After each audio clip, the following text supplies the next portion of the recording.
আসসালামু আলাইকুম রহমতুল্লাহি বারাকাতু। যা 2021 সালে প্রিলিমিনারি টু মাস্টার্স পরীক্ষা প্রকাশিত ফলাফল উত্তরপত্র পূর্ণ মূল্যায়ন আবেদন প্রসঙ্গ আপনার উত্তরপত্র পূর্ণ মূল্যায়ন আবেদন প্রসঙ্গ নোটিশ প্রকাশ হয়েছে। সংশ্লিষ্ট সকলকে জানা যাচ্ছে যে 2021 সালে প্রিলিমিনারি টু মাস্টার্স পরীক্ষা প্রকাশিত ফলাফল উত্তরপত্র পূর্ণ মূল্যায়ন জন্য আগামী 27/2/2025 মানে আজ থেকে শুরু হবে আপনার 13/3/2025 মানে মার্চ মাস 13 তারিখ পর্যন্ত আর কি 13 তারিখে শেষ হবে। অনলাইনের আবেদন সহ ব্যাংকিং টাকা জমা দেওয়া যাবে।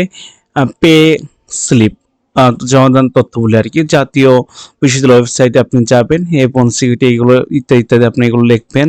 লেখার পর আপনি অনলাইনে পেমেন্ট করতে পারেন বা হয়তো আপনি রকেট, নগদ, বিকাশ মাধ্যমে বা ক্রেডিট কার্ডের মাধ্যমে আপনি পেমেন্ট করতে পারেন অনলাইনের মাধ্যমে। না হলে আপনি সোনালী ব্যাংকের মাধ্যমে আপনি পেমেন্ট করতে পারবেন। আর আপনার পুনর্মূল্যায়ন ফি মানে আপনার একটা সাবজেক্ট প্রতি বছর দিতে হবে 1200 টাকা। আর আমি বলছি, আর ওয়েবসাইট হলো জাতীয় বিষয় www.nuscbd ওয়েবসাইটে। এটা ছিল আজকে এই পর্যন্ত। কি সবাই ভালো থাকবেন, সুস্থ থাকবেন। আসসালামু আলাইকুম রহমতুল্লাহি আবরাকাতু।